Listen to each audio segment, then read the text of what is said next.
sesuai standar. 4. Melatih keterampilan dalam pengolahan pangan melalui langkah kerja yang tepat dan higienis. 5. Menambah kreativitas dalam membuat variasi rasa es mambo. 6. Mengenal cara pengawetan melalui pembekuan sehingga salah satu metode memperpanjang masa. Alat dan bahan: alat 1 bak, 2 pengaduk atau sinduk, 3 corong mini, 4 plastik mini, 5 gunting. Bahan: 1 es batu, 2 garam, 3 SKM, 4 susu full cream, 5 pop ice, 6 gula pasir, 7 coklat. Cara membuat es mambo: siapkan wadah, kemudian masukkan susu full cream ke dalam wadah tersebut. Lalu berikan sedikit gula, lalu aduk hingga gula larut. Setelah susu full cream dan gula larut, lalu masukkan pop es dan aduk hingga larut. Setelah itu masukkan susu kental manis dan aduk kembali.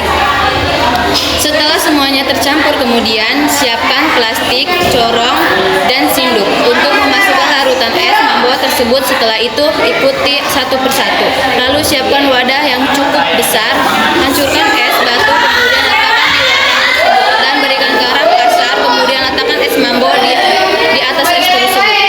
Berikan garam dan tunggu hingga es membeku dan es mambo siap dihidangkan. Adapun fungsi es batu dan garam dalam proses pembekuan: 1. Menurunkan titik beku air saat garam dicampur dengan es batu. Garam membuat es mencair lebih cepat, tapi saat itu suhu campuran justru turun di bawah 0 derajat Celcius, bisa sampai minus 10 derajat Celcius atau lebih dingin. Suhu yang lebih rendah membuat proses pembekuan makanan atau minuman menjadi lebih cepat, membuat lingkungan menjadi lebih dingin daripada es biasa. Es tanpa garam hanya bisa mencapai 0 derajat Celcius, tetapi campuran es plus garam bisa jauh lebih dingin. Karena itu, campuran ini lebih efektif untuk pembekuan bahan, misalnya membuat es krim, es mambo, atau membekukan minuman lebih cepat. Yang ketiga, mempercepat proses pembekuan. Suhu yang lebih rendah mempercepat proses air dalam adonan jadi kristal es sehingga es lebih cepat keras. Dan yang terakhir, menjaga suhu tetap stabil. Campuran es plus garam mempertahankan suhu dingin lebih lama, jadi proses pembekuan berlangsung lebih konsisten. Adapun pertanyaan mengenai titik beku: 1. Mengapa campuran es dan garam bisa mencapai suhu di bawah 0 derajat Celcius? Garam dilarutkan dalam air dari es yang mencair, ia mengganggu proses pembentukan kisi-kisi kristal es yang beratom. Garam menurunkan titik beku air, depresi titik beku. Proses pencampuran es dan garam ini membutuhkan energi kalor dari lingkungan sekitarnya untuk melarutkan garam sekaligus mencairkan es. Energi panas ini diambil dari campuran itu sendiri, sehingga suhu campuran menjadi sangat dingin, jauh di bawah 0 derajat Celcius. Mengapa es krim lebih cepat membeku? Dengan garam didinginkan dibanding hanya es batu saja, es krim membeku melalui proses penyerapan panas dari adonan es krim ke dalam media pendingin.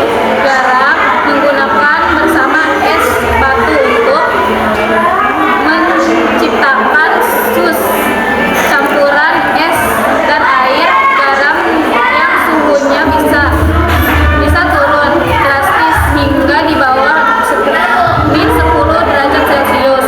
Pada jawaban nomor 1 di atas, suhu media pendingin yang jauh lebih rendah ini mempercepat transfer panas keluar dari adonan es krim, membuat proses pembekuan terjadi lebih cepat dibandingkan hanya menggunakan es batu murni yang suhunya relatif stabil di 0 derajat Celcius. Bagaimana hubungan banyak garam dengan perubahan suhu campuran? Hubungan antara banyak garam dalam batas tertentu dengan perubahan suhu campuran adalah bagian lurus semakin banyak jumlah garam yang ditambahkan ke dalam jumlah es batu yang tetap semakin rendah. Suhu akhirnya dapat dicapai oleh campuran tersebut. Hal ini karena jumlah ion terlarut